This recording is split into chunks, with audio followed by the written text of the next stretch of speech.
She called him just a friend. I knew he was her affair partner from the start. So, I planned revenge she'll never forget. Hey Reddit. I still remember the day she introduced him to me. His name was Eric, and he seemed charming enough on the surface. My wife, Lisa, smiled brightly as she explained that Eric was an old college buddy. Just a friend, she said casually, as if the words were meant to put me at ease. But something about the way they interacted set off alarm bells in my head. It wasn't the kind of awkwardness you'd expect between old friends who hadn't seen each other in years. It was the subtle familiarity in their body language, the lingering touches, the inside jokes, the way her laugh was a little too eager. At first, I chalked it up to my paranoia. After all, Eric had a girlfriend, and Lisa had always been a loyal wife. Or so I thought. The signs were hard to ignore.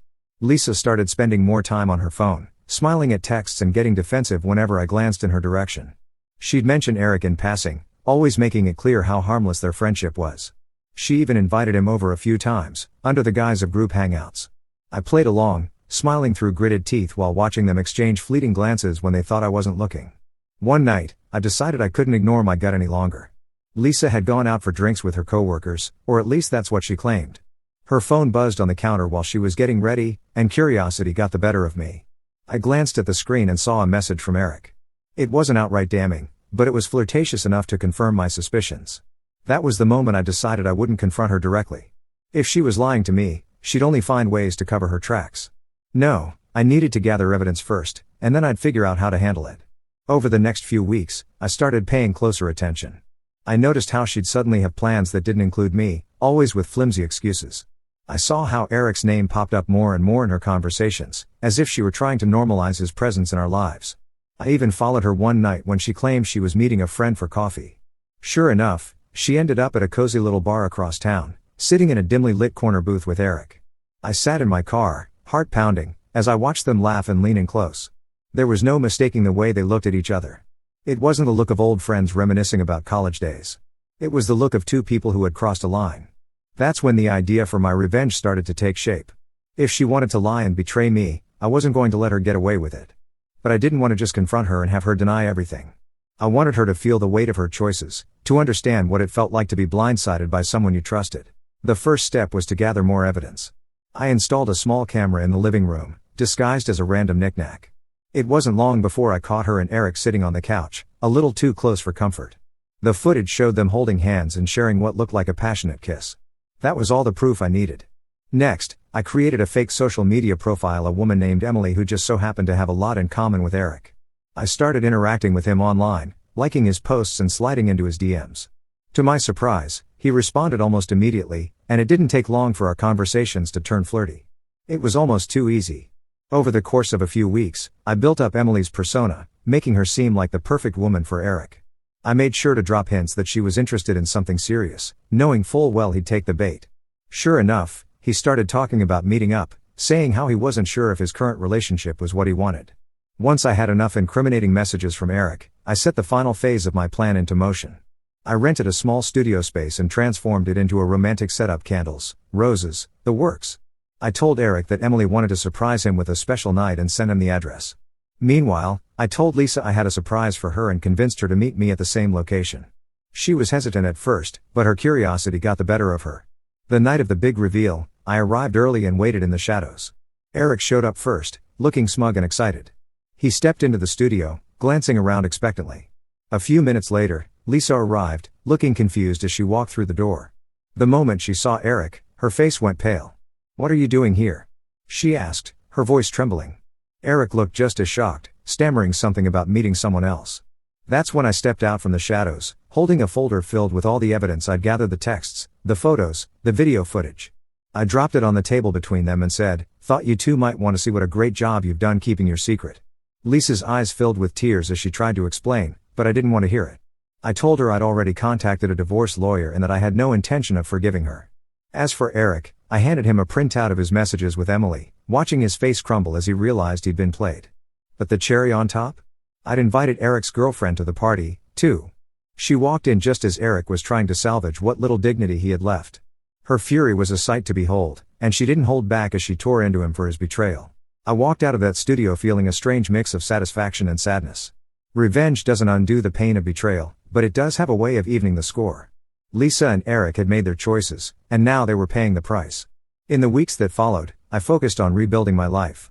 I moved out of our house, started therapy, and leaned on friends and family for support.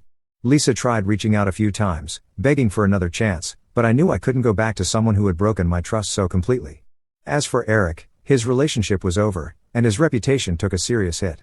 It turns out karma has a way of catching up with people, especially when they think they're untouchable. Looking back, I don't regret what I did. It wasn't just about getting revenge, it was about taking control of a situation that had made me feel powerless.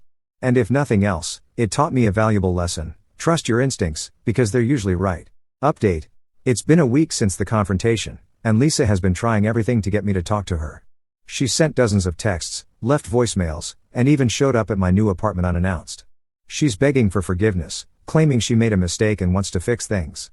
She says she's willing to go to therapy, do whatever it takes to make things right. Part of me wanted to hear her out.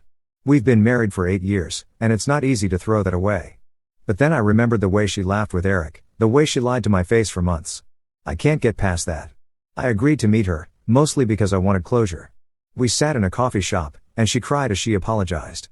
She said it started as an emotional connection that spiraled into something physical. She swore she never meant to hurt me, that it was a mistake she deeply regretted. I asked her why she didn't just tell me if she was unhappy. Her answer? She didn't want to hurt me. The irony of that statement was almost laughable. I told her I couldn't forgive her, not after what she did, and that our relationship was beyond saving. She begged me to reconsider, but I stood firm. She tried to bring up memories of the good times we had, asking me if I really wanted to throw it all away. But the truth is, she threw it away the moment she decided to betray me. I left the coffee shop feeling emotionally drained but also resolute. Some things just can't be fixed. I walked away knowing that I deserved better and that her pleas, no matter how emotional, couldn't erase what she had done. Another update. Just when I thought I'd seen it all, Eric decided to insert himself back into the mess. He sent me a long message on social media, apologizing for his part in the affair. He claimed he never meant to cause trouble and that he was caught up in the moment. He even tried to play the victim, saying he was lonely and confused about his own relationship. I didn't respond because, honestly, what was the point? I wasn't interested in his excuses or his attempts to shift blame. But the most interesting part? His girlfriend reached out to me a few days later. She told me she'd dumped him the night of the confrontation and had since discovered he'd been unfaithful with multiple women. Apparently, Lisa wasn't the only one. She thanked me for exposing him and said she felt like she dodged a bullet. Hearing that gave me a strange sense of closure. It wasn't just about what he did to me, it was about the kind of person he was. People like Eric don't change, and I'm glad I won't have to deal with him ever again. What struck me most was the audacity Eric had to reach out at all. It's like he wanted me to absolve him so he could feel better about himself. But I don't owe him forgiveness, and I don't owe him any part of my time. His girlfriend, now ex, and I even shared a laugh over how predictable his behavior was. In a strange way, it was comforting to know I wasn't the only one who saw through him. What amazed me the most was how quickly he tried to move on, as if pretending none of it mattered could erase the damage he caused. Update 3. It's been a couple of months since everything went down, and I'm starting to feel like myself again. The divorce process is underway, and Lisa hasn't contested it. I think she knows there's no way to repair the damage. I've started going to therapy, and it's been incredibly helpful. Talking to someone who isn't emotionally involved has given me clarity and helped me work through the anger and betrayal. I've also reconnected with old friends and picked up some hobbies I'd let fall by the wayside during my marriage. One thing that surprised me is how much support I've received from people who heard about the situation. Some of my mutual friends with Lisa have reached out to say they're disgusted by what she did. It's nice to know that people see the truth and don't just take her side because we were married. Recently, I took a short trip to a cabin in the mountains. It was something I'd always wanted to do but never got around to. Sitting by the fire with a good book and no distractions felt like pure freedom. It reminded me that there's a whole world out there waiting for me, and I'm finally starting to feel ready to embrace it. The pain is still there, but it's starting to fade, replaced by a cautious sense of hope. I've even started making new connections, attending events and meetups where I've met people with similar interests. It feels good to be around positivity and ambition, and it's reminded me that life can still be exciting and fulfilling. Slowly but surely, I'm piecing together the version of me I lost during the marriage. Final update. The divorce was finalized last week. It's official, I'm no longer tied to Lisa. Signing those papers felt like closing a painful chapter in my life. Lisa sent me one last message after everything was settled. She said she wished me happiness and hoped I could one day forgive her. I didn't reply. Not because I'm still angry, but because I don't see the point. Forgiveness might come eventually, but that doesn't mean I need to maintain contact. As for Eric, I've heard through the grapevine that his reputation is in shambles. His ex-girlfriend shared the evidence I gave her with their mutual friends, and now he's being ostracized from their social circles. It's a small victory, but one I'll take. Looking back, I don't regret how I handled things. Some people might say revenge is petty, but for me, it was about exposing the truth and reclaiming my dignity. Lisa and Eric thought they could deceive me and get away with it. They were wrong. I've started focusing on self-improvement. I'm hitting the gym regularly, eating better, and even picked up a new hobby, painting.